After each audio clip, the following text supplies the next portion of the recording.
Hello, আমি Muaz Giles. আমি মানুষের ভুট্টা খেতে ভুট্টা চুরি করতে গিয়ে জনগণের কাছে মায়ের খেতে খেতে বেঁচে গেছি। আমার অনেক বাল পাকনামোর ডিগ্রি আছে, তো সেগুলো নাই বললাম। চলুন ভিডিও শুরু করা যাক। তো আমি এখন অবস্থান করতেছি মহাদেবপুর গ্রামের ঝাঁকানাকা জঙ্গলের ওপরে। তো আমার কাছে হেলিকপ্টার না থাকায় আমি এসেছি সাইকেল কপ্টারে। আচ্ছা, পাইলট রেডি? মহাদেবপুর গ্রামের এই ঝাঁকানাকা জঙ্গলকে স্থানীয় ভাষায় এখানকার মানুষেরা সরকারি লেফটিন নামে চিনে। তো অনেক বিজ্ঞানী এসে গবেষণা করে বলে যে এখানে নাকি অনেক ভয়াবহ কাহিনী হয়েছে। আরে বাপরে, এই জঙ্গলে মঙ্গল হওয়ার জন্য 2 মিনিটও সময় লাগে না। যেমন কিছুক্ষণ আগে আমার একটা মঙ্গল হয়ে গেল। এই জঙ্গলের বেশ কয়েকটা ভয়াবহ কাহিনী আছে। ভয়াবহ কাহিনীগুলোর মধ্যে ঠিক একটা কাহিনী বলি। 2050 সাল, দিনটি ছিল মঙ্গলবার।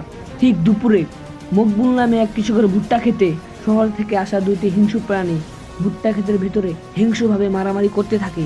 বিজ্ঞানীরা গবেষণা করে বলে প্রায় 10 থেকে 12টার মতো গাছ ভেঙে যায়। কৃষক মকবুল ওখানে উপস্থিত ছিল এবং সে ওই দৃশ্য দেখে সহ্য না করতে পেরে ওখানে গিটার মারা শুরু করে দেয়।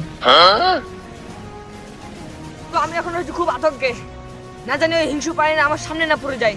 হিংস্র প্রাণী তো পড়ারই কথা, আশেপাশে যে পরিমাণে ভুট্টা ক্ষেত লাগানো হয়েছে এতে যেখানে সেখানে হিংস্র প্রাণী দেখা যায়। আচ্ছা, ওরে বাপরে, যেটা ভেবেছিলাম সেটাই সত্যি হয়ে গেছে। মনে হচ্ছে ওই ঝাড়ের পিছনে হিংস্র প্রাণী দুটা। তো আসুন ওদের আমি শিকার করার চেষ্টা করবো।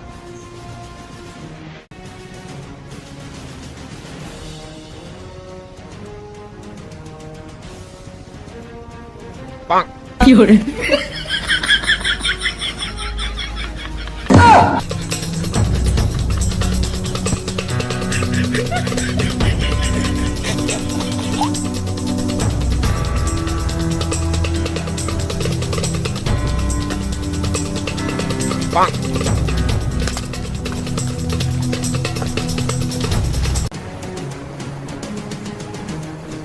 কপালক্রমে আমি ওই হিংস্র প্রাণীর হাত থেকে বেঁচে গেলাম।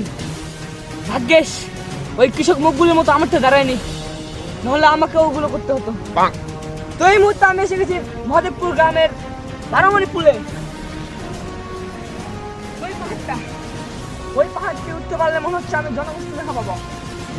তো আসুন।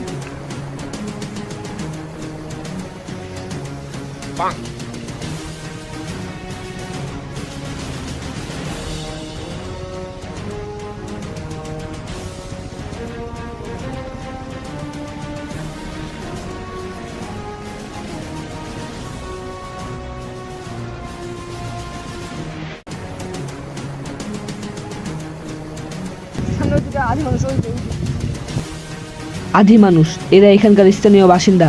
এদের মাধ্যমে আমি উদ্ধার হব।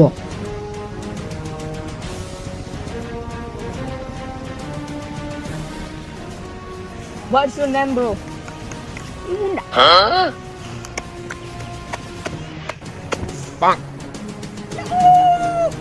মনে হয় আমি উদ্ধার হওয়ার মানুষ পেয়ে গেছি। A few moments later. কি হলো?